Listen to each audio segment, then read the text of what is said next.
to see how he responded to it. I thought he responded better to being interrupted than I had imagined. Yes, you leaned forward and said no disrespect, and then you would zing him a couple of times, and I got the feeling, although there's nothing that, it's a feeling, and there's nothing particularly to manifest it, that he sort of likes that give and take.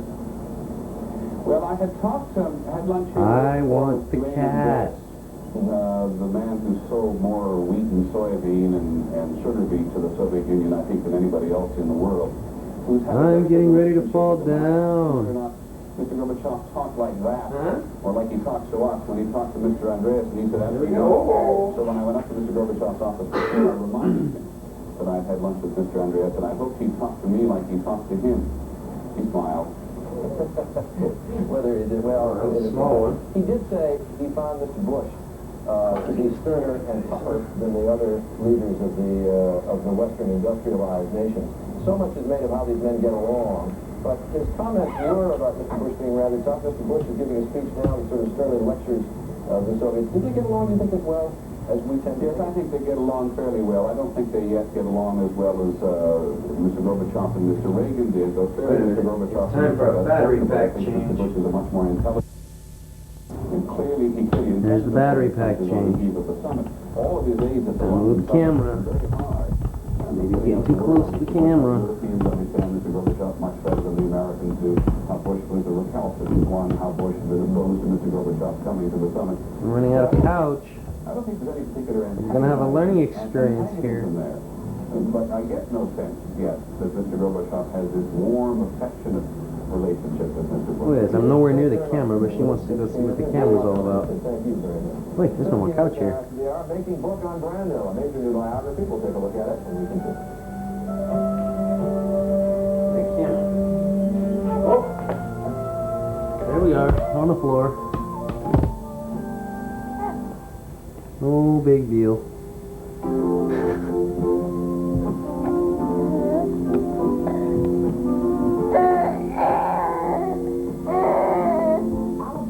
Let me check out this tripod thing. No chewing on wires. There's a lot of electricity in that sucker. Nice. Playing with that. Come here. Let go. Back out here with the toys.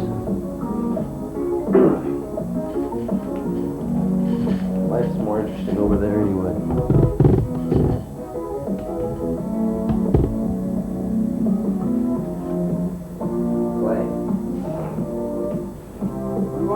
Breakfast, lunch, whatever it is. Or you're going to climb back on the couch, which means I got to stay out here.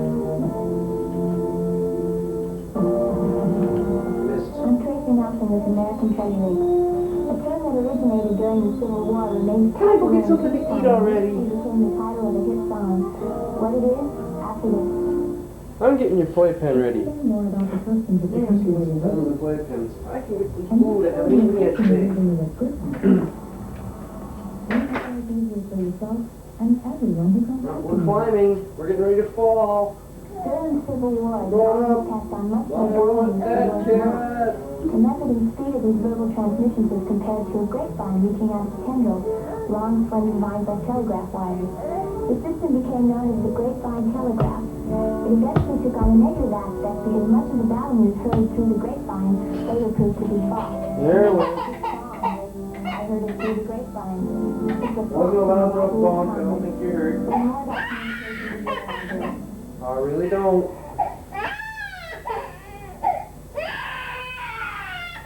You'll be in agony until you find something interesting. Like my shoe shine kit. Or the desk. No more climbing the desk. He redefined the standard. You can actually bonk yourself on the desk. Floor is soft. His very name, Marlon Brando, still inspires awe, Over here with the respect, toys. and the praise of America's greatest actor. The look of this complex man, this genius as he has so often. I'm mad. Brando, a life of it was written by Tom Francis, take it back to the first time I read about Brando. He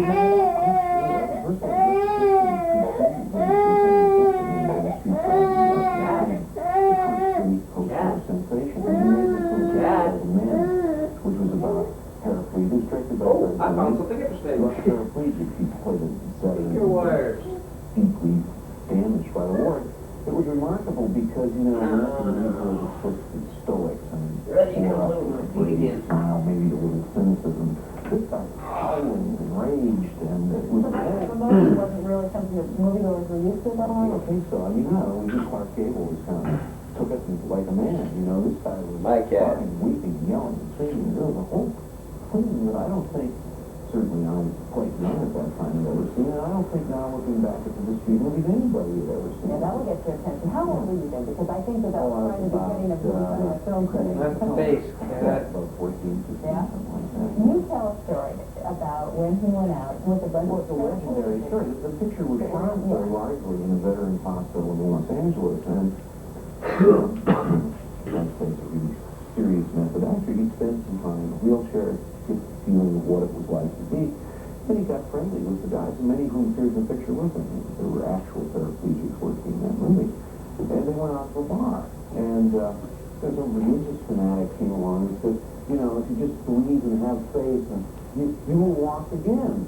And he listened for a while, and suddenly, because he's the only one of the guys who could do it, he leapt up out of his chair and said, I can walk, I believe. And then proceeded to tap dance on the table, much to the amusement of all the other guys, It was a right? legendary story. I think something like that happened, and I hope it did, because that was part of, for, you know, my generation, Brando. I mean, the idea that this was really our star, not our parents' star. And he had this, you know, this kind of rebellious but nice quality. You know, he was sensitive yet rebellious at the same time. See, there's a lot of that irony in his life, I mean, because he was also had the genius for acting, and look at what he did there, and yet he seemed to have like a disrespect for it, or maybe not a non-caring. He was not really a born actor. I mean, his first acting teacher, Stella Adler, said she wasn't like the other kids in the class. They would have died for 2 lines on Broadway, right? Well, Brando was drifting. He had been kicked out of military school, and his sister was living here, and he came here, and he fell in with these young actors. And guess what? He had a genius for it. But he didn't really know that. He liked the life. It was the first life he had enjoyed, you know, being a young actor in New York. But it wasn't a career It's kind of a long that he was fall, desperate so for. much fall. Despite his enormous gift for it. And it's kind of an irony. Get up Well, on it's it. kind of sometimes we have an air year and the director speaks in the line. Well, it has happened. It has. All the formula. Yeah, I mean, Then maybe Believe it or that's not, something over here. yeah. can be hard of hearing. Will he come back to the project again, you think, with another great film? Oh, I hope so, but I don't. Great pictures in the books and stories to go along with them. Richard Pickle, thank you. Thank you. I've had a kitten for about a month.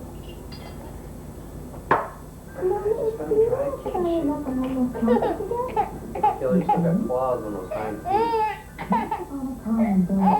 Claw my kid, you Easy.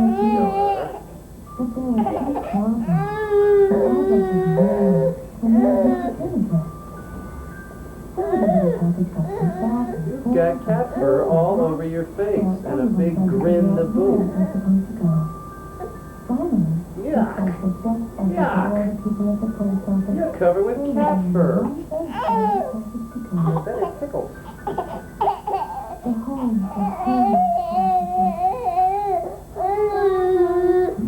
Some of the cat fur off your body. Here's the package with the right address. Cat will ignore you. She'll ignore you. She'll ignore you. For the past 3 hours. On purpose. Why does that